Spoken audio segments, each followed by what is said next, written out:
this is an iHeart podcast. Guaranteed human.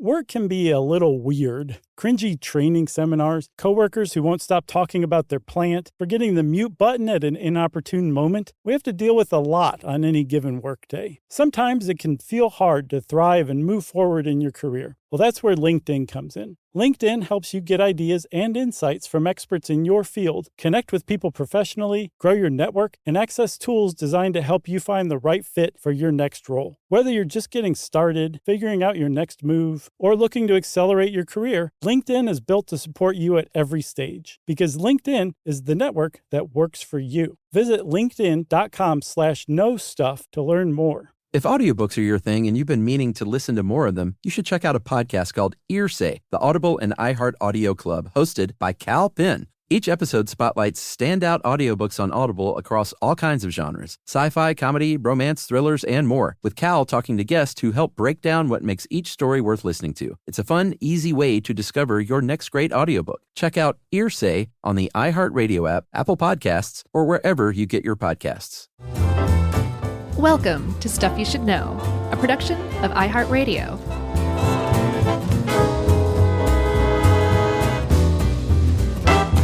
Hey, and welcome to the podcast. I'm Josh, and there's Chuck, and Jerry's here too, and we're just smoking.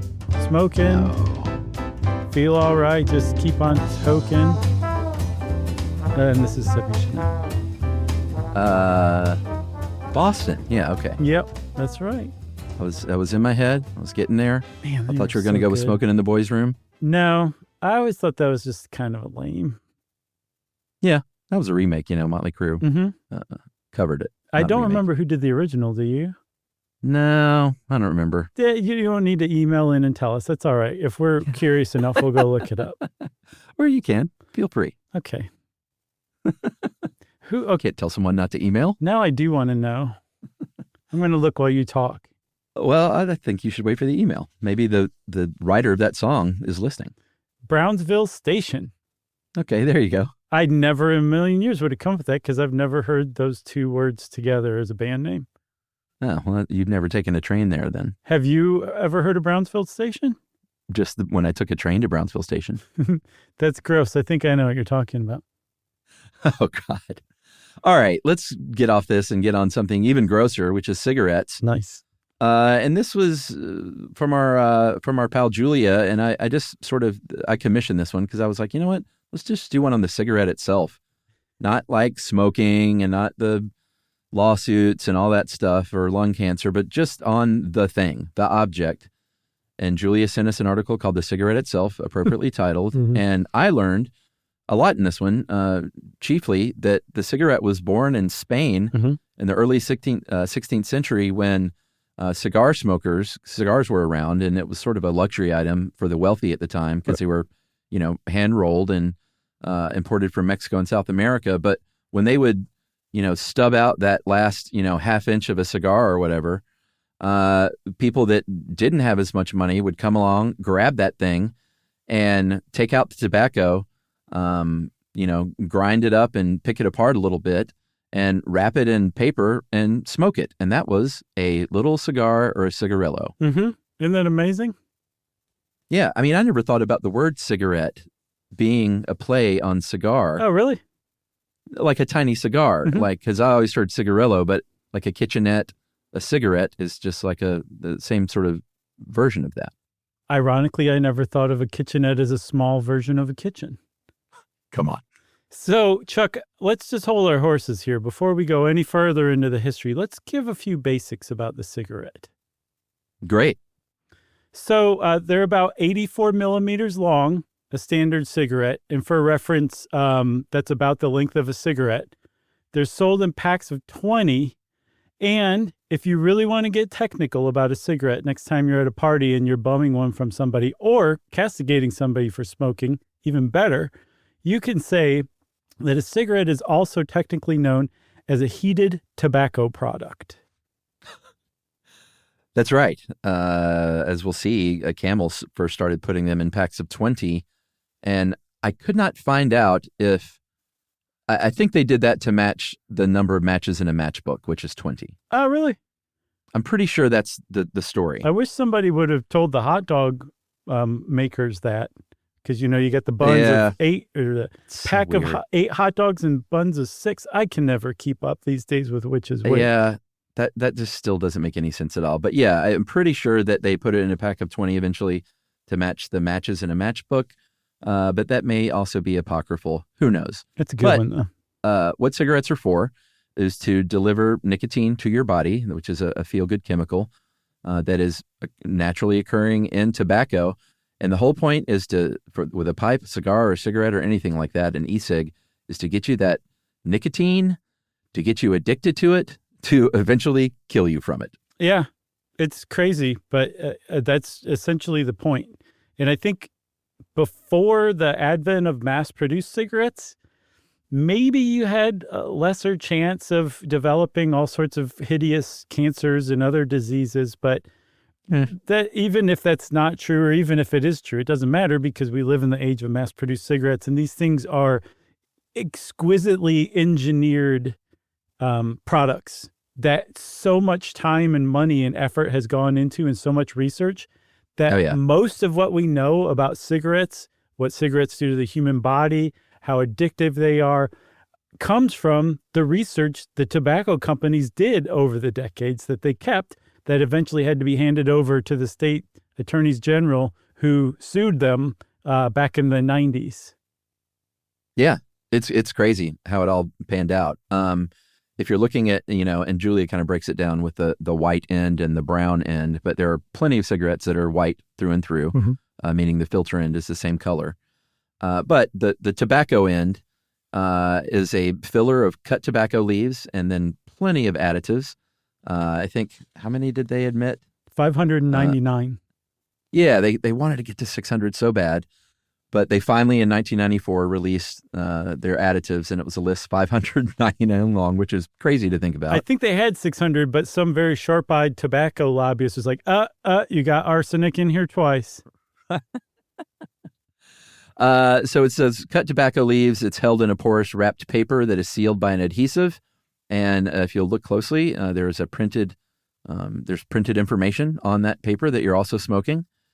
And you're going to be burning, when you're smoking, that tobacco, that paper, those additives, that ink, that adhesive, and everything. And the smoke that comes out, and these are words I did not know, the smoke that comes just from a burning cigarette sitting there is called side stream smoke. Okay. The stuff that you inhale is called mainstream smoke. Yeah, the mainstream smoke comes out of the filter end. You draw through the filter, and the smoke that comes out, that's the mainstream smoke. The filter, as we'll see, it does something a little bit here or there, but not really. It's essentially to give smokers the illusion that they're preventing some sort of harm to themselves when they actually aren't.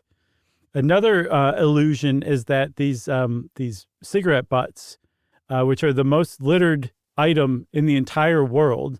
I saw something like 4.1 trillion cigarette butts are littered, not thrown away, littered every year around the world.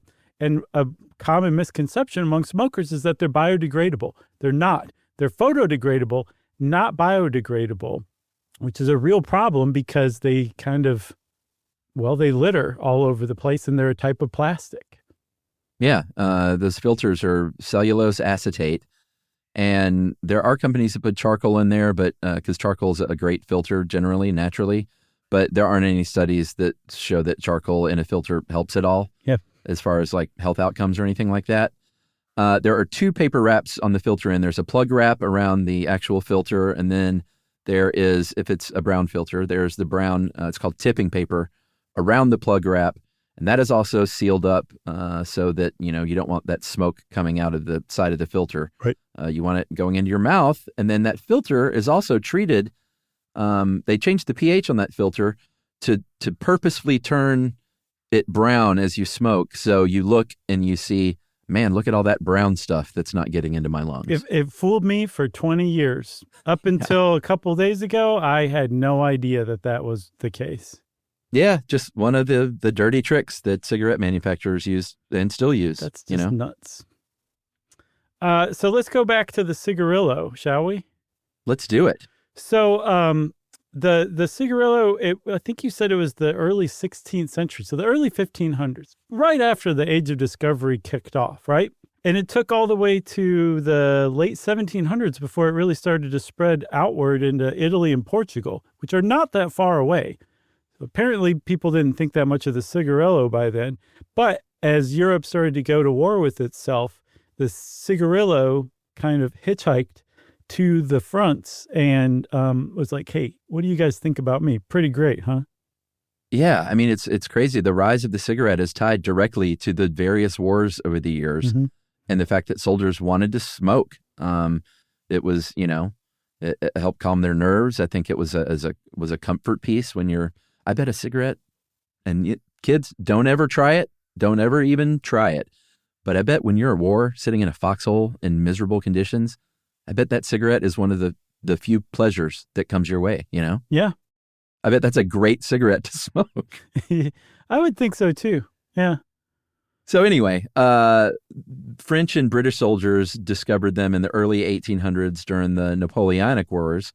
And this is where the French came up with the word cigarette instead of cigarillo. And the Crimean War around the middle of the century came along. A new generation of British and French soldiers got these cigarettes with that pretty harsh Turkish tobacco. They said, we love this stuff. They brought it home, and there was a tobacconist named Philip Morris that had a shop on Bond Street in 1847 where he was selling cigars and tobacco products. And he was like, I'm going to start making cigarettes. So, yeah, okay. So Philip Morris, the Philip Morris Company, one of the largest producers of cigarettes in the entire world, is directly related to Philip Morris. It's not just like a shout out or something like that. Oh, I never looked that up, but I just assumed that it was eventually became the big company. I mean, it would make sense because a lot of these companies did grow out or were consolidated by larger companies, a lot of the original cigarette companies. So it's entirely possible for sure.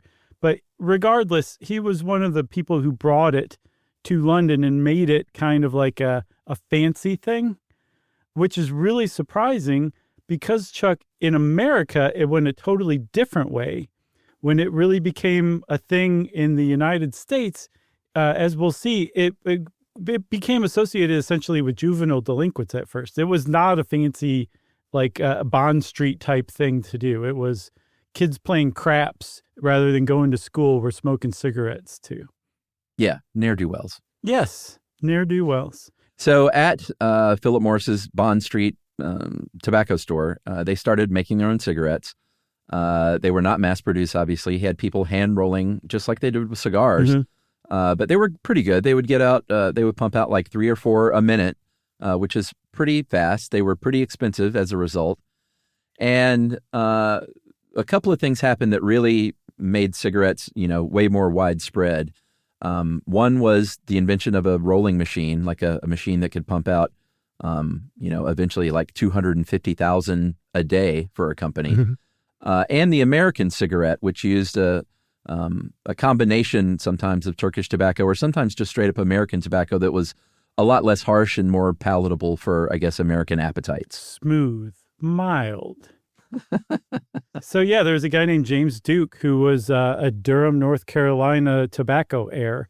And I think I remember correctly when we went to Durham for our show recently, I think both times, they have like a big Duke stencil on a smokestack at some place. Oh, that's funny. I'm pretty sure. So smokestack. He created W. Duke Sons and Company in 1883 to start making cigarettes. 1881. By 1883, he was making 250,000 a day, thanks to the invention of James Bonsack, who created that cigarette rolling machine that you mentioned earlier, that could roll 200 cigarettes per minute. Yeah, that's quite an increase from 3 or 4 over there on Bond Street. So Duke said, hey, give me a deal. I'll buy a few of those things if you give me a good price on them. He's like Iran. And yeah, exactly. And he said, sure. And he said, all right, all you cigarette rollers, you're out of business. And they said, no, you can't hire a machine to do work that humans do. And he said, watch me. And so he put these machines in. all of a sudden they were a lot cheaper to sell, to make and to sell. They were readily available. And like you said, they were smoother, and they got popular, at least with the juveniles, but that would be the first step toward making them a little more mainstream. But it is interesting that they were, I think in 1900, 2% of the tobacco market was cigarettes. People were still really into chewing tobacco at the time and dipping snuff. Yeah, people love that kind of stuff. So by the 1890s, though, this was enough of a thing that kids were smoking cigarettes that as early as the 1890s, states started to pass bans on selling cigarettes to minors. Isn't that interesting? Yeah, I mean, I didn't think they cared about children at all back then. I know. Apparently, they were like, "Hey, this doesn't look good. These kids walking around smoking like they're 7 years old." They're like, "What are you doing out of the coal mine?" Right, exactly. Do you want to keep going and talk about where the cigarette really broke out in America, or do you want to take a break first? I think it's break time, buddy. Okay, we're going to take a break, everybody. We just decided. Not a smoke break, just a break. Everyone knows winter is the real mess maker. You don't need WeatherTech floor liners for summer unless you hit the beach and half the beach ends up back in your car, or the campsite dirt ends up in your trunk. Then you'd want a cargo liner, or a road trip goes sideways, lemonade spills, ketchup goes rogue, ice cream drips. Yeah, you'd be pretty happy about those WeatherTech seat protectors. So just to be clear, as the mud you're inevitably going to step in this summer, you don't need WeatherTech unless you plan on doing summer. Visit WeatherTech.com today. All cat parents understand the feeling of being ignored by your cat and often asking yourself, does my cat even love me? And there is only one solution to solve that, Sheba. Feed your cat Sheba and go from feeling ignored to truly adored in 12 days guaranteed or your money back. Sheba has a menu of products, appetizers, entrees, treats, and even a kittens menu. So Sheba has a product for even the pickiest eater, like the Sheba Puree, which is made with bone broth. It's a protein-rich, lickable treat with chef-inspired flavors. It has a smooth and creamy texture that cats love. Plus, it supports a strong bond between pet parents and their cats with a hand-fed cat treat. It also contains no corn, wheat, soy, or artificial flavors. So instead of feeling ignored, you're suddenly the center of their world. It's basically a fast pass to favorite human status. Next time you're wondering if your cat loves you, grab Sheba Puree or explore their entire range of textures and flavors at your local retailer. To learn more, check out Sheba.com.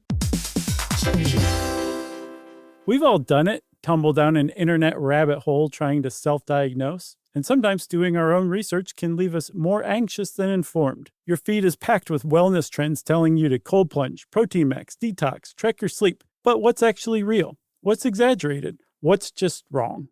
That's exactly what Health versus Hype from the American Medical Association and iHeartMedia's Ruby Studio is here to find out. Each episode, Emmy-nominated science communicator Trace Dominguez, who's racked up billions of views across PBS, Discovery Channel, and YouTube, talks to doctors, influencers, and real people trying these trends. Not to cancel them, not to hype them more, but to actually understand them. Because when it comes to your health, who you listen to matters. Start asking better questions and listen to Health versus Hype on the iHeartRadio app, Apple Podcasts, or wherever you get your podcasts.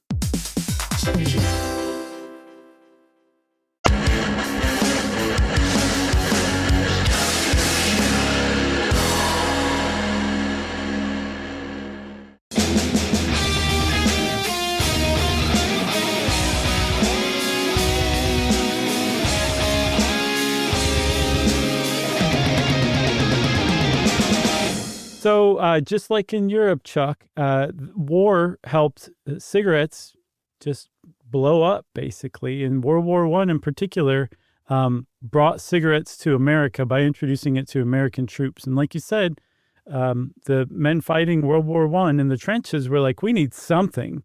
Somebody give us something to smoke. And the U.S. government was like, that's fine, but cigars are kind of pricey. I don't know if you guys have been to a cigar shop lately. We can't really give all of you cigars all the time. What about these cigarettes that are being made that are pretty cheap? And the men in the trenches said, whatever, we just need to smoke something. So very quickly, a steady, never-ending stream of packs of cigarettes started being sent to the boys on the front in Europe. And also like businesses, individual citizens, the government, they were all paying for it. And they just smoked out of the trenches in World War I. And when they came back, they were like, you guys, you got to try these. They're amazing. Yeah, I mean, it was kind of perfect for a foxhole because it was much quicker than a cigar. Like, you can smoke a cigar for an hour, and you didn't have that kind of time. If you just wanted a quick nicotine fix, the cigarette was kind of perfect for wartime. And buddy, did they explode? Camel cigarettes in 1913 sold about 1 million packs of cigarettes. Or is that 1 million cigarettes? 1 million packs. 1 million packs of cigarettes. In 1914, they sold 425 million packs. And by 1919, they sold 21 billion packs of cigarettes. Yeah, which not coincidentally was after World War I ended. And all of those men fighting in World War I came back with pretty healthy little cigarette habits by then. That's an astounding number. And I knew it was going to be a lot, but that kind of jump, I mean, can you imagine the kind of money they were making? I know. And that's just Camel cigarettes. That's not yeah. all cigarettes. Yeah, That's that was just one brand. Camel, yeah. Another thing World War I did was kind of change the United States' view on life and was like, okay, a lot of people just died, and maybe we should start thinking of life as a little more valuable and precious and relax a little bit and enjoy ourselves. And one of the So we'll smoke. exactly Kill ourselves. right. One of the upshots of that was that I guess norms and expectations around women really loosened up. And one of the things that women did almost immediately was they started smoking. It became socially acceptable for women to start smoking. And the tobacco companies clapped their hands together and rubbed them and just started drooling at the jowls. Oh, yeah. All of a sudden, they were targeting with advertising campaigns about how glamorous it was, how feminine it was, how independent you were if you were a smoker as a woman. Yep. This is also a very fun fact. Philip Morris, the Marlboro cigarette, which I have always associated with like Cowboy killers? Like a dude cigarette, cowboy killers, that the Marlboro Man and the famous Sunset Boulevard, cutout that was there forever. And Kramer. Don't forget Kramer was the Marlboro Man for a minute. That's right. He was. But the Marlboro cigarette, I have such a hard time saying that. It's hard to say. It was launched as a women's cigarette. It was known as Mild as May.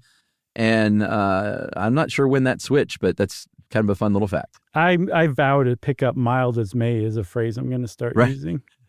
I like that. Lucky Strike was also like, hey, rather than reaching for a sweet, which will eventually disappoint your husband, reach for a Lucky Strike instead. Just smoke anytime you have a chocolate craving. And all those accessories hey, listen, again, kids, don't smoke, but I'd be a liar if I didn't say in an old movie when someone took out one of those little slender cigarette cases and popped out a cigarette from that neat row and tapped it on the outside of that metal case. I don't know. It was pretty cool looking to young Chuck. Yeah, I recently read Rebecca by Daphne du Maurier. Have you ever read that?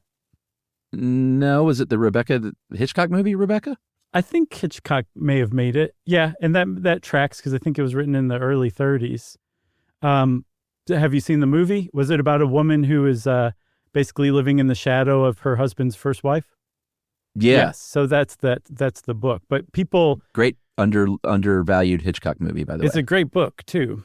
But people bust out cigarette cases like every couple paragraphs in there and offer cigarette, and everyone smokes after tea and all this stuff. So I know exactly what you're talking about. It just stuck out to me. I guess as a 21st century person, knowing what smoking does, looking at people who were living at a time when they didn't know what smoking did, it's kind of not funny to see, but it's just bizarre to look back like that.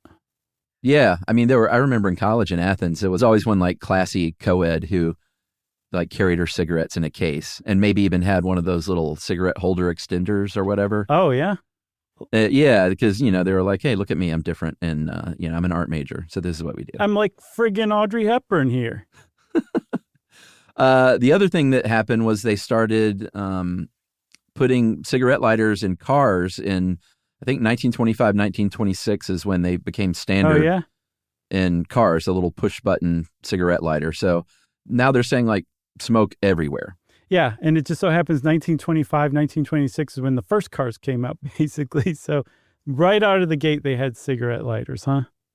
Yeah, and right out of the gate, movie stars started smoking on screen, men and women, and started getting deals, started getting sponsorship deals with certain cigarette companies. Yeah, you could get 150 grand plus a year's supply of Lucky Strikes if your smoking was sponsored by Lucky Strike, which I think Joan Crawford, Spencer Tracy, Gary Cooper, they all had those deals with Lucky Strike. So they would, out in public, be smoking Lucky Strikes, but during interviews, they'd also stop and be like, wow, this Lucky Strike is so mild, smooth, or whatever.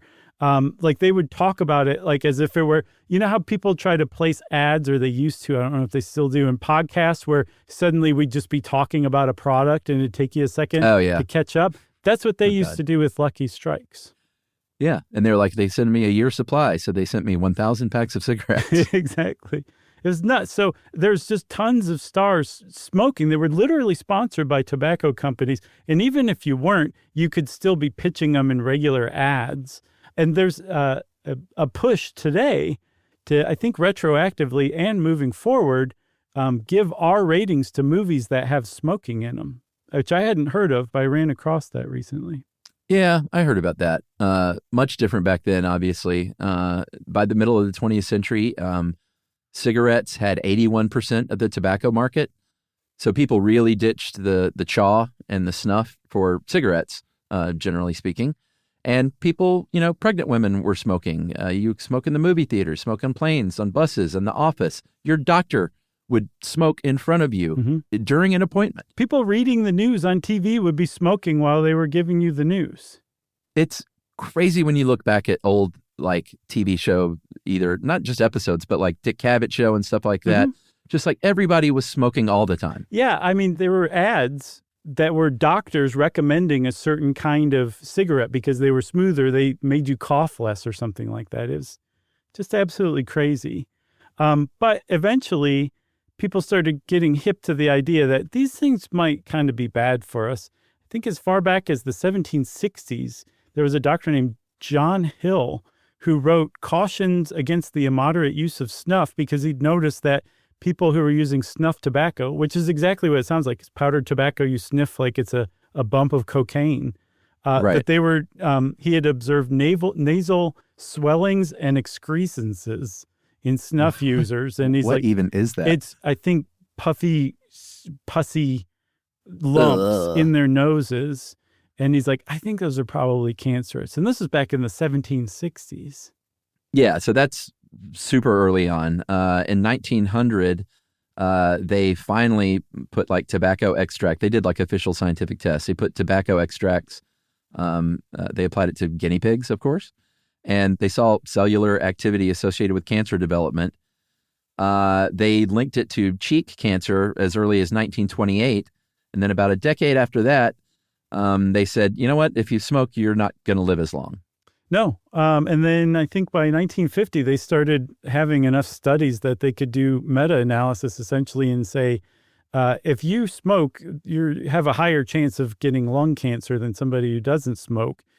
4 years after that, a British medical journal published a study that said that that cigarettes were killing doctors in significant numbers too.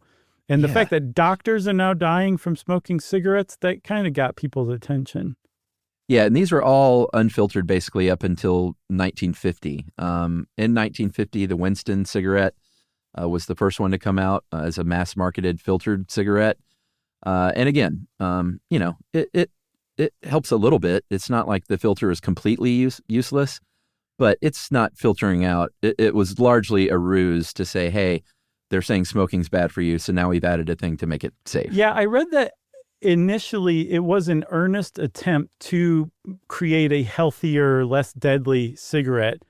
And I could see they that. were just like, well, we failed at this, but now we've basically fooled people into thinking the filters are actually doing something. We have to keep filters on forever.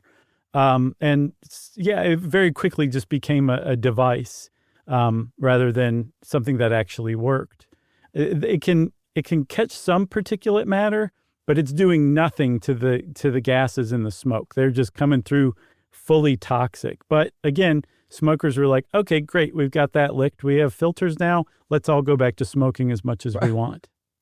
Yeah, I think by year 1965, 42% of American adults smoked. In 1980, it went down to 33. By 95, it was down to 25. 2010, 19%. And just a couple of years ago in 2023, 11%. But that's nuts. Like close to half of American adults in the 60s were smoking. Well, it's funny. It's based on old movies and TVs and books and stuff like that, or TV shows and books. I that seems low to me. Yeah, it looks like 100%. Yeah, it really does for sure. But yeah, I wonder who didn't smoke. Like half the people probably just were like, I mean, I'm sure some people were like, this seems really unhealthy, but some people, they make your fingers smell nasty. They make your breath gross. Yep. That probably had a lot to do with it. I would guess so too. And then also, I mean, if back in the 20s, they were like, you can get mouth and cheek cancer from it. It probably trickled out to some people more than others, Yeah. For sure. So they add the filter, but a lot of R&D and money was spent because all of a sudden you're adding this barrier between the smoker and the smoke. And so they had to invest a lot of money into making sure like the draw was correct and that you weren't, what they didn't want was for you to lose any of that habit-forming nicotine. So they put a lot of dough into, I guess, like you said, probably earnestly trying to reduce some toxins, but also make sure that experience stayed the same to keep people smoking cigarettes. Yeah, and they spent billions of dollars figuring this out because if you're a smoker and you have to, like if you have a crushed filter, it makes it hard to draw through. And it's essentially a ruined cigarette because you don't want to have to exert any kind of effort in smoking. And if you do, it's just it's not worth it. So they could not mess with the smoking experience. They had to make it as good or better while also preserving all the best parts of an unfiltered cigarette. What they essentially came up with was to use more porous paper, then actually poke like little tiny holes in the seam where the tobacco comes up against the filter, which is sealed, as you talked about, by that tipping paper. But they poked little holes in that end of the tipping paper so that more outside air could be sucked in and mixed with the smoke. So it was a milder smoke. And from what I can tell, light cigarettes, that's it. They have more tiny holes than a non-light, a regular cigarette. That's the only difference. It's not like lighter chemical additives or lesser chemical additives and stuff like that, right? But the big tobacco companies are very happy for you to walk around thinking that that's what it means. But all it means is it just hits you lighter because it has more little micro holes in that tipping paper at the end.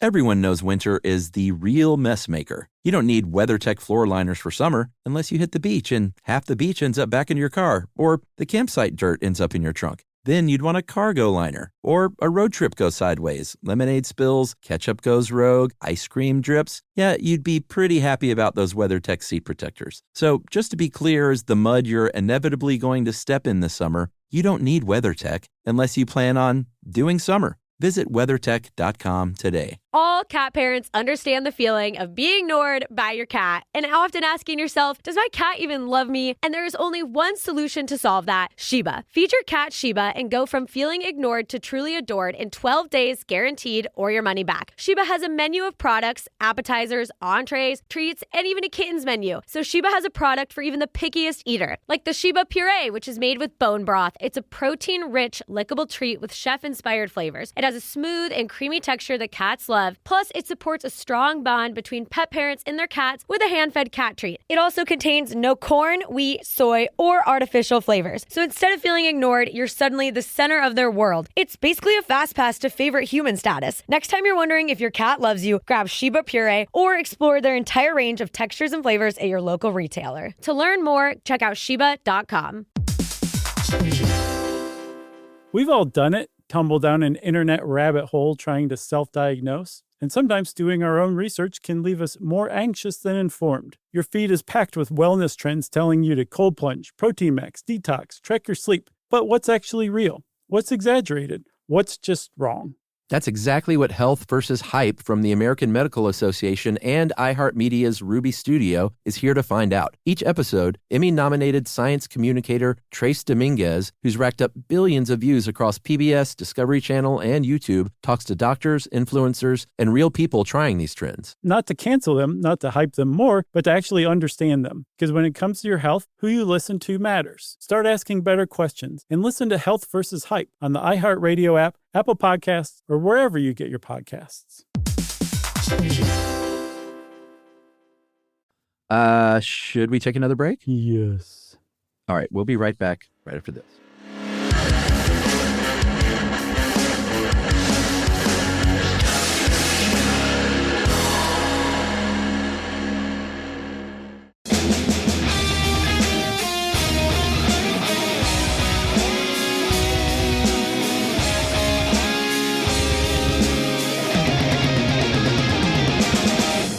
So there are different, sizes of cigarettes. If you've ever been a smoker or worked in a convenience store or something like I did at the Golden Pantry in Athens, Georgia, you learn a lot about cigarettes and what kind of people smoke what kind of cigarettes. It's pretty interesting, actually. Yeah. I worked at Last Chance gas station and liquor store, and we sold cigarettes for $1.25 a pack, which is far and away the cheapest cigarettes in all of Athens. So we had a lot of people come in there, too.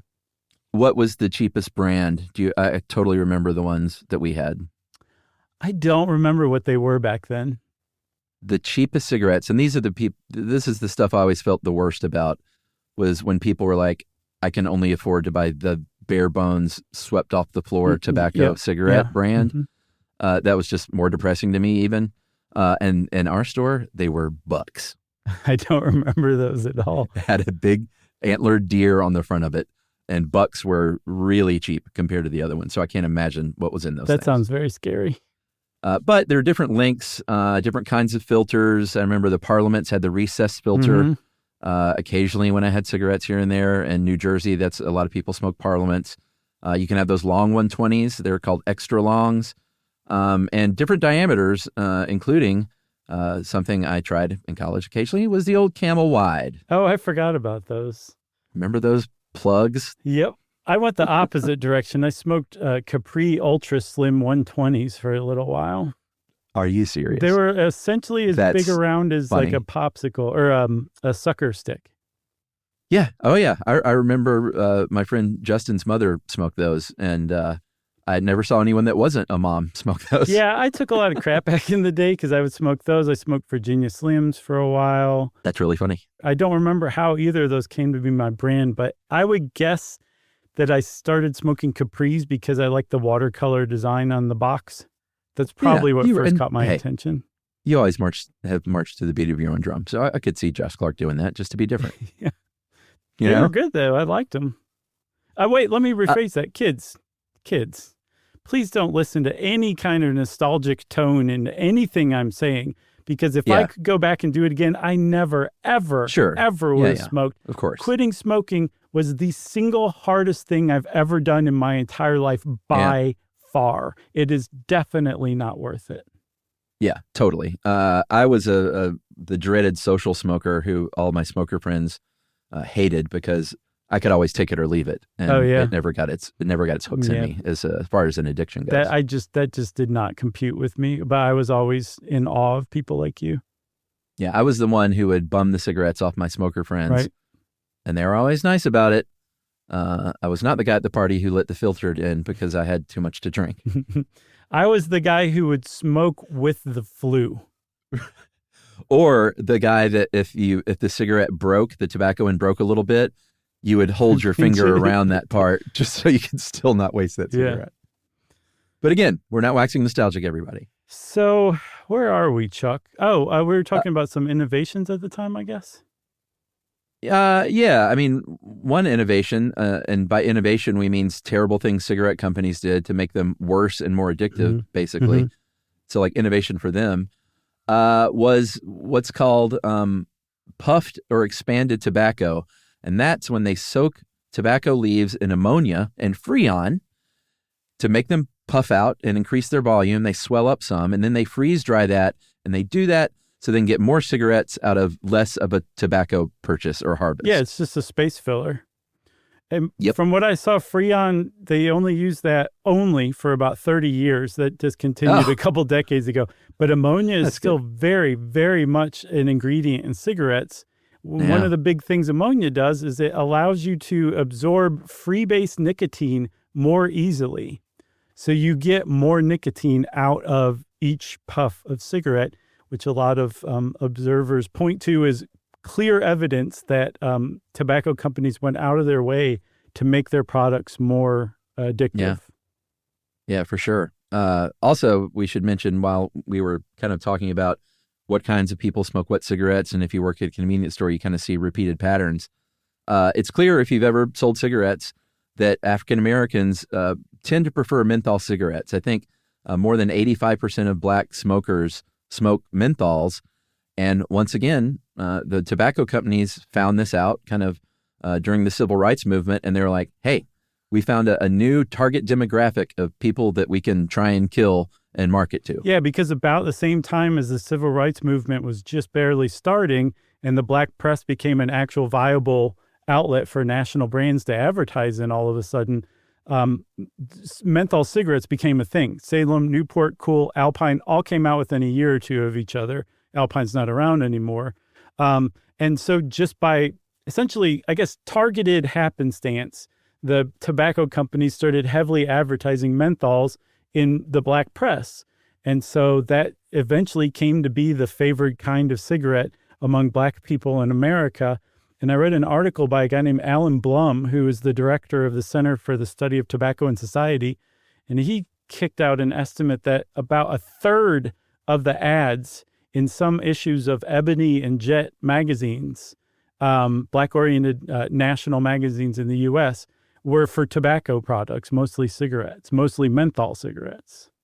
Yeah, I mean, that's crazy, a third. And then in 1990, some people say like peak targeted advertising and branding came when R.J. Reynolds was going to release their Uptown menthol cigarette, the first cigarette made like specifically targeted toward black Americans. They did a bunch of market research, and RJR was like, hey, you know what they'll really like is this classy black and gold package and the name, Uptown cigarettes. They were the only cigarettes with had the filters down in the pack because the company found through research that black smokers open packs from the bottom so they could grab the tobacco in to avoid crushing that filter or to keep their fingers from being on it because that's the part that went into their mouth. So they literally flipped how they package cigarettes to appeal to black customers. Yes, and this did not land well with people in the United States. There happened to be a black Health and Human Services secretary at the time named Louis Sullivan, and he bucked tradition and directly targeted Uptown cigarettes and R.J. Reynolds as basically a vile product that needed to be removed from the shelves. It hadn't been released yet. The release was targeted for February of 1990, not coincidentally Black History Month.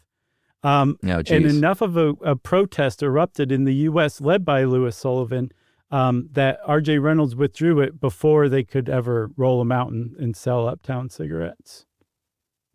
Hurrah for them. But the upshot of this is that, like you said, 85% of black smokers smoke menthols. And because of the apparent feeling of menthols, it feels nothing like you're killing yourself. In fact, it almost feels refreshing in some cases. The black press relying so much on tobacco advertising that they didn't tend to cover the dangers of smoking, like mainstream press. Heavily targeted advertising in black communities.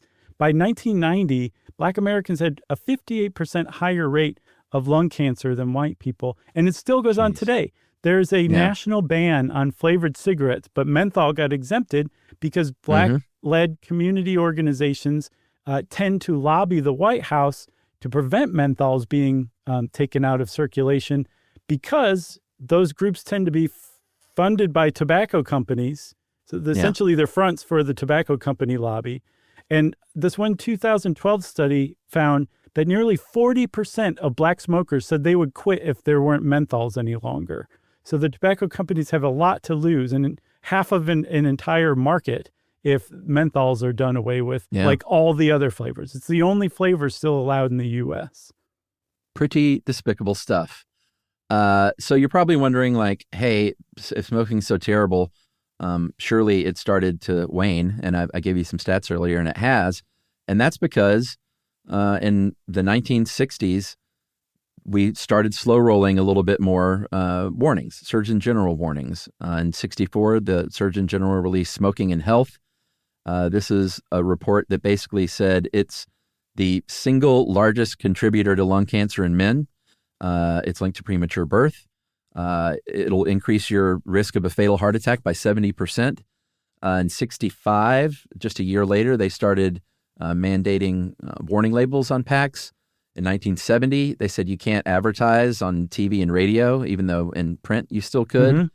And then in 1972, finally, the Surgeon General said, and this was really the beginning of the change of how they were viewed and like public smoking.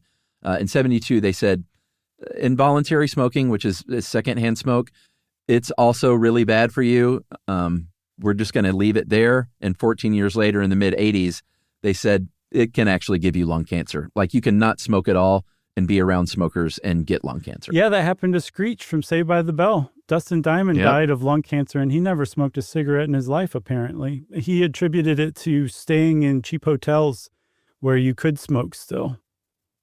Oh, interesting. Yeah. I mean, I remember my parents never smoked or anything, but I remember having friends whose parents smoked in the car with the windows rolled up. Yeah, that's nuts. I lived in college with a guy who did that. I was just, I even as a smoker, I was like, this is wrong. There's something really wrong with this. Oh, God, in the car. Like, good luck selling that thing. But yeah, also your kids in the back seat. Like that I was know. definitely a thing. Yeah. I mean, well, the other thing we should mention that I never really thought about until this is that smoke isn't even going through a filter. So what little work the filter is doing, that side stream smoke is just going right into your lungs. Yeah, and even your exhaled smoke contains a lot of toxins that are just getting right back out that are part of secondhand smoke too. So yes, Yeah, for that sure. definitely changed the calculus of how people viewed smoking. It wasn't like a you're killing yourself thing anymore. It was a you're killing all of us thing now. And that definitely led to bans in restaurants, movie theaters, all over the place. I remember I think I've said before, I was one of the last smokers on an international flight in the 90s on the way to the Netherlands. That just seems bizarre to me now, too, that especially that it was totally. that recent. But finally, America came around and was like, you can't smoke indoors anymore in public places. And another thing simultaneously was people started banning smoking in their own homes. That was simultaneous to government mandated smoking bans in public places. People were making that choice as well. So smokers were getting pushed further and further out of the mainstream, essentially. Yeah, like literally outside. Yep. Like you had to start telling people, like, oh, I'm sorry, there's a non-smoking house. Yeah. The idea of somebody walking into my house and lighting up a cigarette is so bizarre sounding. Like it seems like 100 years ago that people were doing that, but we lived through it. Like I remember all that. Yeah. Oh, for sure. I had a house that we smoked in, and it was, It's man. crazy how much things have changed in just a couple of decades. Yeah, you know? because now if somebody did that, it's like a hostile act. Like they're Oh, yeah. slapping you in the face. Like they mean to be Totally. starting something, as Michael Jackson Yeah. said. Yeah, I'm going to screw up your house right now. Yeah. What are you going to do about it? I'm going to smoke next to your cat. Poor cat. Although I'll bet cats smoke. If they could, they Oh, that's would. true. You're probably right. The other thing that came in the early 90s when everyone said, or when all the health experts said, hey, you need to quit smoking if you want to live, is all of a sudden there were nicotine patches and Nicorette gum and stuff like that, all kinds of quitting aids that hit the market that were also big money. Yeah, something else I found, and that stuff worked. And what also worked, I really want to do an episode just on this, was that big tobacco settlement among the state's attorneys general in the U.S. Yeah. that just Yeah, we should cover that. crippled the tobacco industry and really helped lead to its downfall because they had to keep handing over all these documents they had that were so damning, and then the press would just run story after story about this stuff, and it really turned a lot of people off on tobacco. But I remember when vaping started to be a thing, and I was like, no, how did this happen? Like we like the anti-tobacco forces won. They won. They beat big tobacco. One of the most powerful groups in the world got beaten by the people who were like, no, we shouldn't be smoking. And then vaping came along. So Julia turned up this statistic that I found very heartening. She said that in 2019, 28% of high school students in the U.S. vaped cigarettes, essentially. 3 years later, it was 10%. So it was, that's great. Cut by 2/3. So I attribute that almost exclusively to our vaping app, where we really came out against it. Either way, whether that had anything to do with it or not, I was really happy to see that. I think Gen Z has been known so far for avoiding some of the trappings of these vices of previous generations. I've read that they're smoking less and they're drinking less, and that's great. They seem to be a little smarter. There's another stat here that I thought was pretty interesting was when I was talking about percentage of smokers. In 1965, 42% smoked. In 1980, it was 33%. But there were more cigarettes sold in the early 80s. In 1965, at 42% smoking, they sold 521 billion cigarettes. That dropped to 33% of the population smoking, but they sold 637 billion. So fewer people seemingly smoking more cigarettes. I would guess that in that interim, the tobacco companies figured out how to make their product more addictive then. Yeah. That's when it would have happened. That'd be my guess. Yeah, probably so. Well, I can't wait to tee off on that tobacco settlement episode whenever we do it. But this is a good one. I thought this was a good idea, Chuck. I'm glad you selected it. Thanks. I mean, they're not hurting. 2023, Philip Morris raked in almost $36 billion. So they're doing okay. And people in different countries is different. I think Americans smoke less.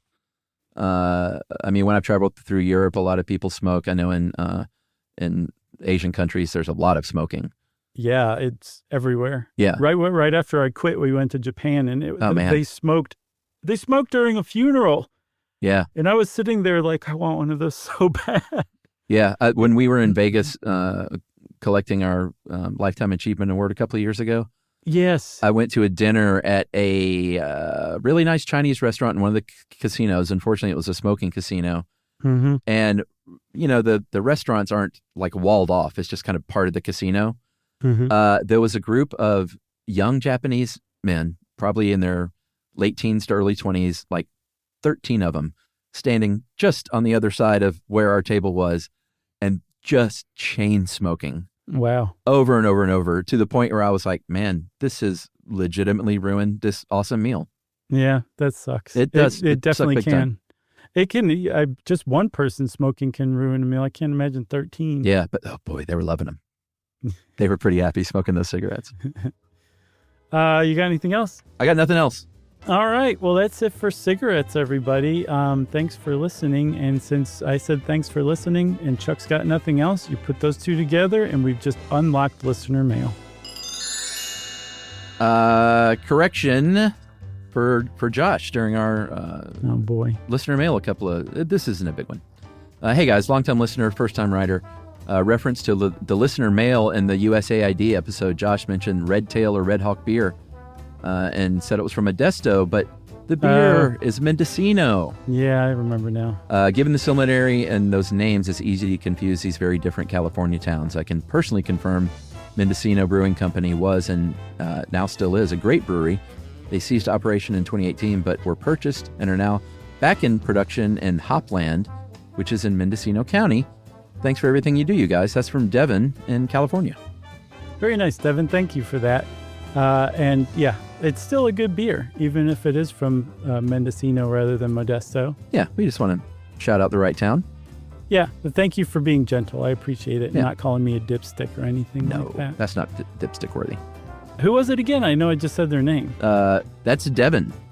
Devin. Thanks a lot, Devin. And if you want to be like Devin, you can send us an email to send it off to stuffpodcast@iheartradio.com. Stuff You Should Know is a production of iHeartRadio. For more podcasts from iHeartRadio, visit the iHeartRadio app, Apple Podcasts, or wherever you listen to your favorite shows.